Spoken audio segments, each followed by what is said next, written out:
Yes, yes, yes, yes, yes, yes, yes, yes, yes, yes, yes. You did. You do know that, man.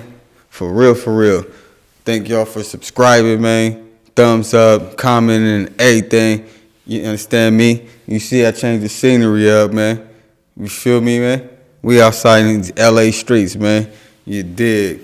So you're gonna hear traffic, you're gonna hear people talking, you're gonna hear people walking past and all that, you understand me? Man, today we about to get into this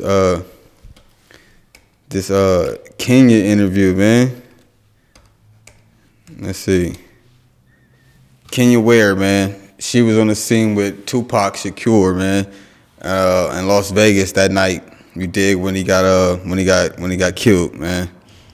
So yeah, Kenya was with Dash Dillinger, man. Y'all know Dash Dillinger, you dig, from Dog Pound. She was with him at the time. Guess they had a relationship or whatnot.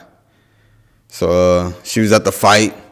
You know what I mean? She gonna break down the story after the fight. You know what I mean? And what she witnessed. You know what I mean? Kind of gave me a closure to this shit. You know what I mean? Let's check it out. Going to Vegas and everything that took place. Just give me the whole backstory. Beginning, like y'all talking about Suge Knight and them talking about going to the Mike Tyson fight. Then and I wasn't, and my 2 tickets were not there for me to go. Yeah, just give me the whole story. Yeah, like before they heard it. I mean, we went down there, and Nate Dogg's fiance, Natasha. Rest in peace, Nate Dogg, man. OG legend, man. West Coast legend right there. You dig? For real, man. You understand me? Let's go. Went down there with me, and how Nate ended up down there because he found out that her and I were in Vegas and we were going to go hang out at the fight with Tupac and Suge, and Nate was like, "Hell nah, you are not hanging out with them." I mean, men knew. I guess men always have intuition. They don't want their women around other men. So Nate hopped on the next. He hopped on the road with his bodyguard and headed down to Vegas. She said Nate knocked on the first thing smoking. You dig? Man, I ain't mad at him. I would did the same shit. You feel me? Real nigga shit. Man. To smash our plans, me and Tasha's plans. Tasha's plans was we were gonna go hang out. Suge was gonna give me 2 tickets to the fight, like normal, because he always would give me 2 tickets to the fight. I always would go, bring my whole girl crew down. Hold your head, Suge, man. Hold your head. Pause. To have a good time. And at the last minute, he's like, I don't have any tickets for you. And I was like, what? Like, that's the highlight of my weekend, to go to the fight. And I have no tickets? Nope. So he's like, but, after the fight. Shit, she couldn't get in. She tried to get turned up. Her and her homegirls. We're going to meet you in front of Ballet Park. Come down to Ballet Park and, so we could all roll together to Club 662. So, of course, we had to find something to do while the fight went on. And then we got word back there was some kind of scuffle that took place. And didn't think nothing of it until I seen Pac and Ballet. She's speaking on that Orlando Anderson, that scuffle that took place, man, inside the MGM out there in Vegas that night. You dig? When they packed him out. And, he was still in the shirt. Chain was broke. He was, trying to fiddle with that chain, fixing it. Because it got broken in the scuffle. He went upstairs, came down, and y'all all heard me talk about where is your damn bulletproof vest, because can't have a bulletproof vest on with a jersey on. And, Why not? Yeah. That's Pac. Pac should have threw that shit on over the jersey. Man, what? Nigga, I'm Pac. What?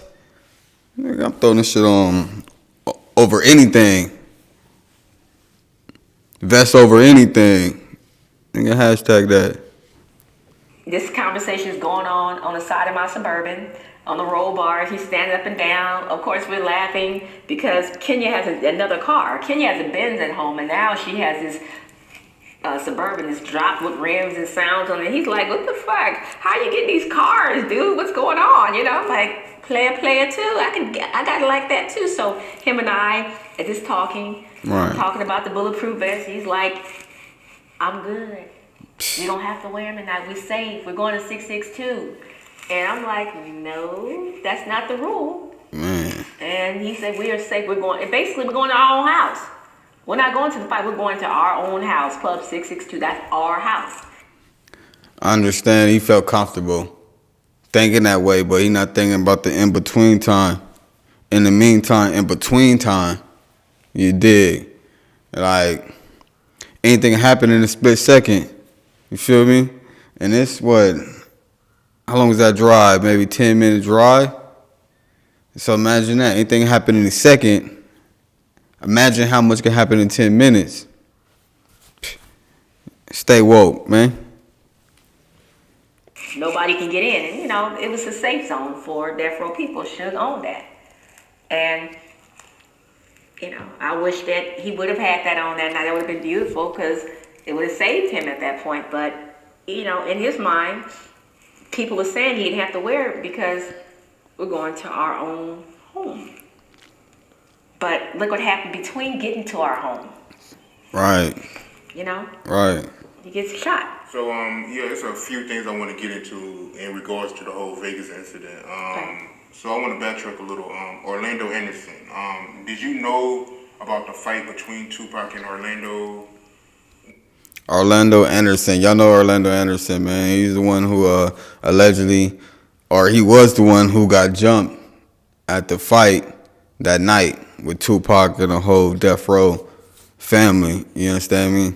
And allegedly, Orlando, well, I don't know if you can say allegedly or if it's proven or not, but I'm going to say allegedly. Allegedly, Orlando Anderson is the one who killed Tupac that night. What happened? Did you hear about it?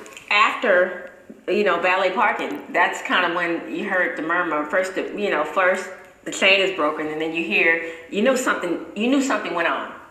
You know, but it wasn't, you know, it was chatter, it was groups. Everybody's down there. You know, all Marjorie here. That death row chain was sticky too. That's that big ass circle medallion. I think he had like a what do you have on, like a angel of death or something on that thing. Like, that shit was chunky. You smell me?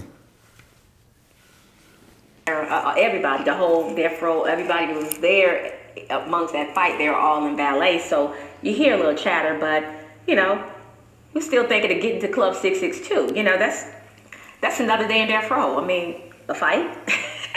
It was another day.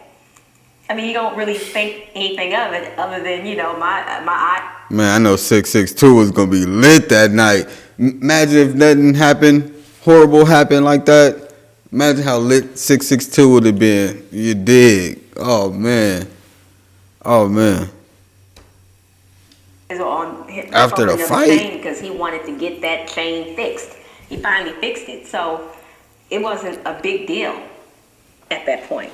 So you seen Tupac, you know, messing with the chain. Yeah. That's the same chain that broke when he fought Orlando. So did Tupac say anything to you about that chain? He was fumbling with it at this point. This is just fumbling, you know, because, you know, I guess the adrenaline, I didn't know at the point that, you know, exactly what had happened and the adrenaline that was going on, but he was fumbling with the chain, and then they had to go upstairs and change clothes. So we're all still down here waiting for them. They had to go change out of from what they wore at the MGM to Club 662 area. So we're waiting, parking lot, the valet parking is getting a little busier, more women, and I'm like, oh my God, come on, you guys, you know, because Pac there, they got it cracking. Pac there, they got it cracking. The felines pulling up. Everybody want to take pictures, get autographs. You dig? Here, like my crew is here. Where are they coming from? Like women are just coming in. Finally comes down, and then you see the jersey. And Kadada wasn't there. She stayed behind. And they were taking, I think, the women. Man, good thing Kadada wasn't there. She could have been in the back seat. You know what I'm saying? When everything took place, she could have been in the back seat, man. You know what I mean?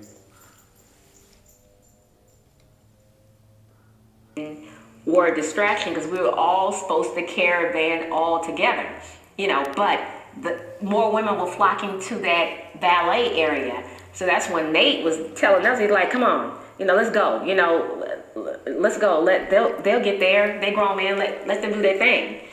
Real shit. That's real nigga shit, man. Shout out to Nate Dogg, man. Rest in peace, man. For real. That's some real nigga shit. Like, let's go. Like, you know what I mean? He already peeped the scene. You smell me? Like, he already peeped the scene. Like, okay, this feel a little foggy right here. You dig? Let's peace out. And that's when we took off. Nate, bodyguard, Tasha, me. We got to Club 662, and they're in, and I get in there, and I'm kind of waiting somewhere because I'm waiting where, the party ain't gonna start until Pac and Suge get here. So I think Craig Mack was on performing because I remember coming through that. So the party ain't gonna stop until Suge and Pac get there, man. You already know that's facts. Like, it ain't lit until Pac get there. You know what I mean? That's till they really waiting on. The West Coast Don, man. The West Coast legend, man. I'm kind of waiting somewhere because I'm waiting where, the party ain't gonna start until Pac and Suge get here. So I think Craig Mack was on performing because I remember coming through that door and Craig Mack, Rest in peace, Craig Mack, man. You smell me, man. Flavor in your ear, and I hear him. Flavor in your right ear. Walked in Club 662, and then the next thing I notice is like security is running out. And this is security when I say this is all Suge's personal security. I'm like, they're running out at a fast pace, and nobody really noticed this but me. I'm like, something ain't right. And I'm like, why are they running? So something told me. And that's that woman's intuition right there. She on it too. She peeping the scene. She up on her shit. To follow them. Because something wasn't right. I'm like, why are they going? I'm nosy anyway. So I get back in my truck. And I'm going to where, because they're all taking off in their car. So here I am. I'm like, okay, I'm going too, because I had something wasn't right in my heart. So I start following, kind of telling whoever the last car was. And as you're getting closer, you hear sirens. And I'm like, and as you get closer, you hear more sirens and you get closer. So the sounds start leading me at this point. I just start hearing sirens, and then when I hit that one street, that's when you see the car. Bro, she painting that shit like a picture, man. For real. It's better than a movie. The way she putting that shit together, I could like literally see